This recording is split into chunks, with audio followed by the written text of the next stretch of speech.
I should like to try something a little different tonight. Welcome to MsMojo, and today we're counting down our picks for the ways everyone's favorite period romance Bridgerton danced away from history. This author shall tell it all, and warns you there will be some spoilers. Well, plead your case. Number 10. The characters are diverse, but unrealistic. This series' use of diverse casting is one of the most praised and contentious aspects of Bridgerton. Is it realistic or a modern fantasy? What are you suggesting? Lady Whistledown merely writes what she sees. Perhaps we need to help her to see things a bit more clearly. There were plenty of non-white people living in London in the Regency era. Some were even part of nobility, like Dido Elizabeth Bell. However, slavery was not prohibited in the British Empire until 1833. I've enabled every rule of convention so that you would know exactly where you belong. And yet, little appears enough for you. And what if there were not a rule, Papa? What if the rule that allowed you to take me did not exist? Interracial relationships occurred, but were likely much more rare than what appears on the show. The majority of English nobility was white. Bridgerton's colorblind society is more of a creative choice than a precise portrayal of the history. You heard Mrs. Carner. That is not how it is done. We cannot... Yes, we can. We can do whatever we want, Alice. This is our life now. Number 9. The hair. However you feel about this series' updos and downdos, real-life Regency hairstyles do have some overlap with the show. Regency hair was generally short or in a high bun, with tight side ringlets and curls. Hair was typically worn up and covered with a bonnet. How do you get those ringlets? By the application of hot irons. I'd be delighted to arrange yours if you'd let me. No. I may be losing grip on reality, but I'm still in control of my hair. Other, more elaborate headgear included diamond headdresses, turbans, and silk, pearls, flowers, and beads as adornments. You can see the Regency influence in some of the hairstyles, but others, not so much. Do you like it?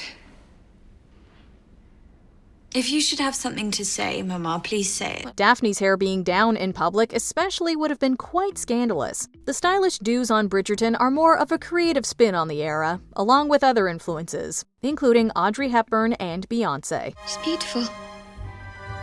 Good afternoon, Lady Featherington. Number 8. The makeup. In the Regency era, the ideal look was more natural. Recipe is my own, miss. I'm quite certain the Duke should find it appealing. Younger women shied away from too heavy white foundation, preferring to use combinations like lighter powders and aromatic water. They also wore mascara and eyeliner, as well as blush that could be made of things like carmine and rose pink safflower. Is a rouge not to your liking? No. It is perfect. I should like some more. There are some natural enough looks in Bridgerton, but by the 3rd season, the bold ones began to dominate. Penelope's standout rouge and smoky eyes stand out as especially not faithful to the time period. Let's not touch on the glitter either, for our sanity. I did not expect to be inspected as if I were some rare insect writhing under a microscope. You do not much like attracting notice, do you? Number 7. Gossip columns including full names. Do not tell me that is yet another scandal sheet. No, this one is different. This one lists subjects by name in full. Let me see! It's true that Regency London had its share of gossip sheets that insinuated the romantic, personal, and social scandals of the London ton. But where Bridgerton veers into inaccuracy is depicting Lady Whistledown actually publishing the full names of the scandalous subjects. You of all people would be quite interested in today's issue, Penelope. Lady Whistledown has a good deal to say about you precious Bridgertons. Colin, in fact. Normally, just an initial with a dash sufficed. This was done to skirt England's historically strict libel laws. The publisher could face legal consequences for publishing scandals, particularly if it was about a peer of the realm. Seems Lady Whistledown is playing games again. And are you going to play along, Your Majesty? I do love a game. Especially when I am so often the victor. Lady Whistledown's bold use of these nobles' full names probably would have been even riskier in real life, but it's no wonder there was such ire against Penelope. You have all these great ambitions, these great plans, but I am the one who actually did something great, and you cannot stand it, can you? What do you think that makes you? I wish never to see or speak to you again. Number 6. Geneviève Delacroix as a modiste. Women's roles during the Regency era were very circumscribed. There were very few professions open to women. If you desire the sun and the moon, all you have to do is go out and shoot at the sky. Some of us cannot. Working women were typically in service roles such as teachers, maids, and, yes, dressmakers. There were also female writers, several of whom became quite famous, including Jane Austen and Mary Shelley. However, it would likely be very rare for a woman to run her own business. The silks you ordered, Mom? You may leave them at the back. I only hope I may have use for them. Madame Delacroix could have been a seamstress. However, her perceived independence in the show, making her own money and managing her affairs, would likely have been frowned upon at the time. Would you prefer to sit around simpering over your needlework or whatsoever it is these debutantes must do to pass the time? You and I make our own way in the world. That we do. Number 5. Ladies didn't wear painful corsets. Corsets have basically become an on-screen shortcut for communicating the struggles and standards of womanhood. How's it coming? It's difficult to say. I'm told it's the latest fashion in London. Well, women in London must have learnt not to breathe. In reality, there are a variety of kinds of corsets, and few are as restrictive and uncomfortable as popular culture has painted them. Only a minority in the later Victorian era chose severe tight lacing, contrary to Bridgerton's misrepresentation. Easy to breathe, Mama. I was able to squeeze my waist into the size of an orange and a half when I was Prudence's age. Your sister shall do the same. Regency era women were more likely to opt for a similar, less cartoonishly restrictive garment, known as stays. These undergarments were more similar to bras than torture devices. Corded stays varied in length, style of fastening, materials, and decoration. But they were functional, comfortable, and often very pretty.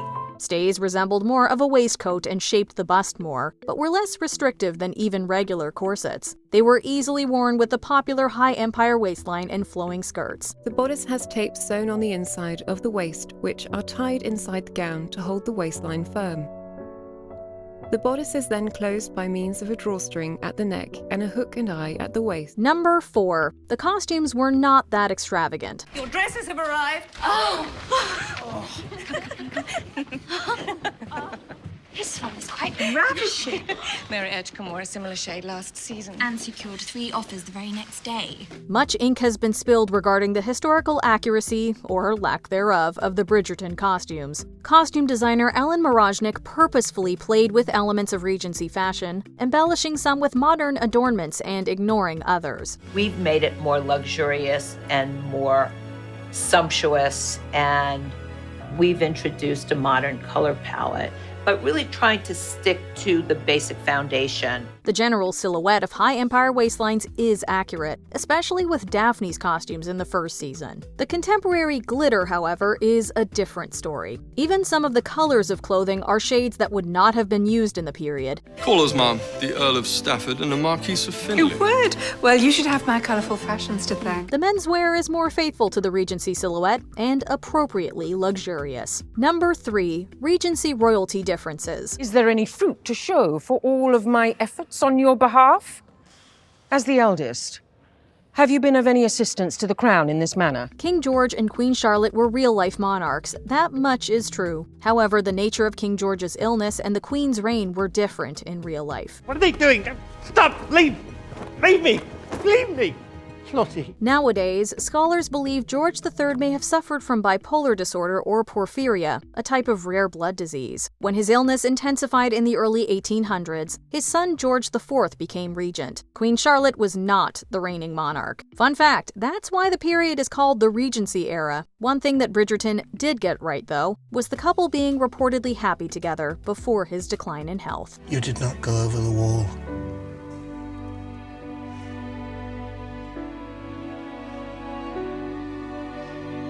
No, George.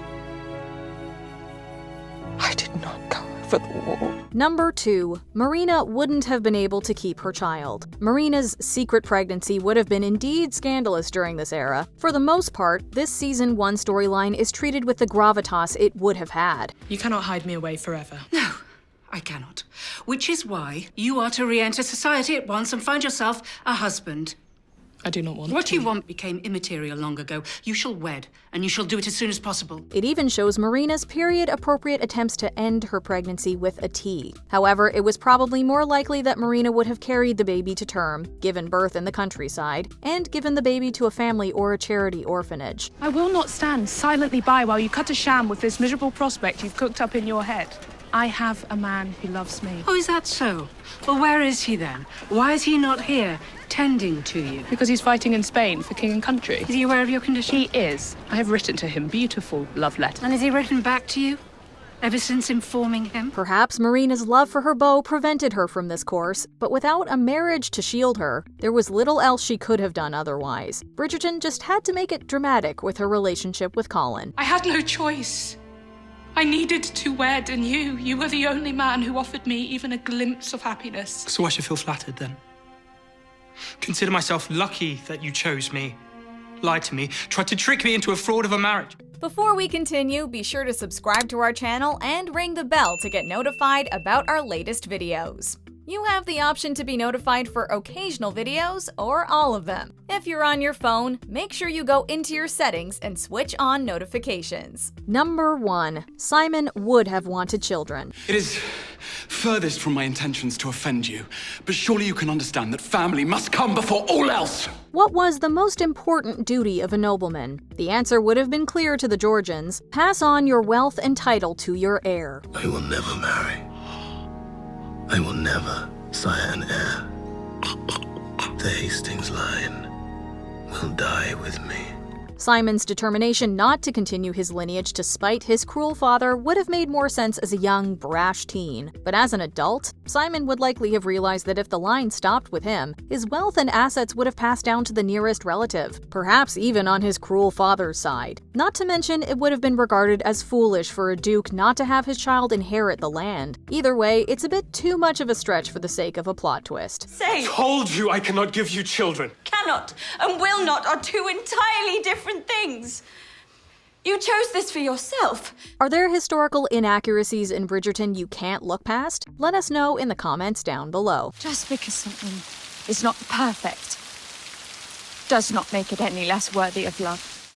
Do you agree with our picks? Check out this other recent clip from MsMojo. And be sure to subscribe and ring the bell to be notified about our latest videos.